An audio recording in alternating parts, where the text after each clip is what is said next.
those ears. Put on your thinking caps. Try not to scrape the chairs.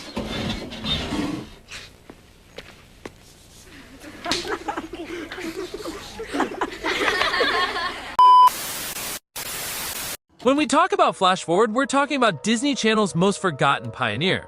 That's the best way to describe it. It wasn't just another show. It was literally the first original live-action series Disney Channel ever made, debuting in 1995. Before even Stevens, before That's So Raven, there was Flash Forward. That's why it's the blueprint, the foundation, the show that started it all. But at the same time, it's the one that almost nobody remembers. Ask someone about Even Stevens, and they'll quote Beans or Lewis right back at you. But ask someone about Flash Forward, and 9 times out of 10 you'll get a blank stare unless they were a diehard 90s Disney kid. That's how forgotten it is. The show followed Tucker, played by Ben Foster, and Becca, played by Jewel Staite. Tucker was the goofy, troublemaking, wild idea kind of friend. Becca was more grounded, thoughtful, and cautious. Their chemistry was the heart of the series. The show leaned on their lifelong friendship as they navigated the ups and downs of being 13. If you look at later Disney Channel shows, you'll see the same DNA. The quirky best friend duo dynamic, the middle school drama, the lessons hidden inside the comedy. Flash Forward had just one season. It was stretched across 26 episodes, which at the time felt like a full run. It wasn't canceled in the dramatic sense, it just kind of ended. The show was a Canadian co-production between Disney Channel and the CBC. Once the season was up, there wasn't a major push to continue it. Remember, this was before Disney Channel really figured out how to milk a franchise. By the 2000s, they had formulas, spin-offs, movies, reruns, soundtrack albums. But in 1995, they weren't there yet. That's why Flash Forward didn't get the same shelf life. It served its purpose as a test run, and then Disney pivoted toward building the massive empire we all know today. As far as characters, you had Tucker and Becca at the center. Their world was filled out by a small but memorable supporting cast. There was Miles, Tucker's older brother, who often played the typical cool older sibling role. You had Christine, Becca's friend who sometimes clashed with Tucker. And then you had random classmates and parents sprinkled in. Unlike the bigger Disney shows later on, this one wasn't packed with celebrity cameos. But here's the fun part. The cast themselves went on to become stars. Ben Foster is the biggest example. He grew into one of Hollywood's most respected actors, appearing in films like X-Men, Alpha Dog, Hell or High Water, and The Program. That alone makes Flash Forward worth remembering because it was the world's first real introduction to Ben Foster. Then you've got Jewel Staite, who sci-fi fans know as Kaylee from Firefly.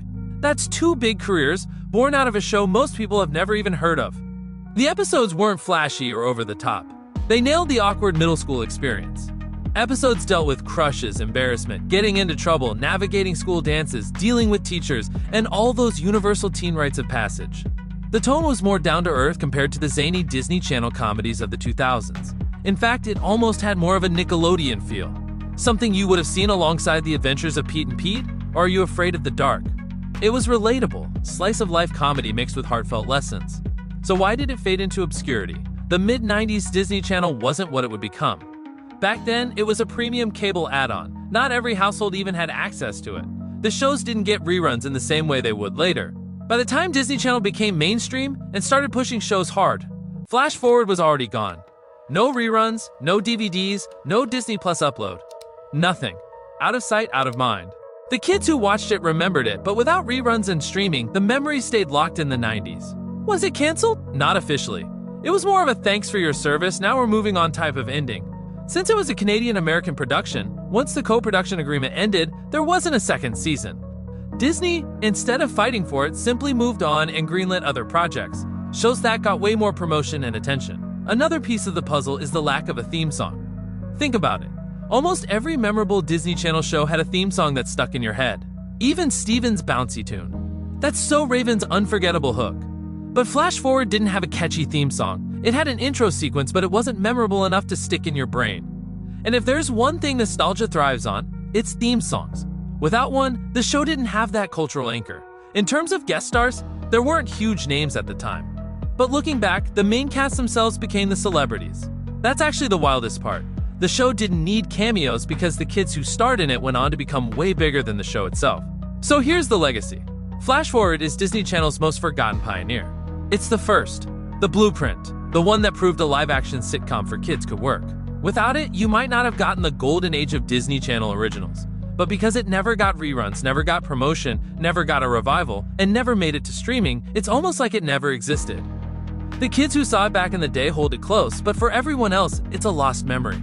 If Disney ever really wanted to honor its history, they'd put Flash Forward on Disney Plus as a nod to where it all started.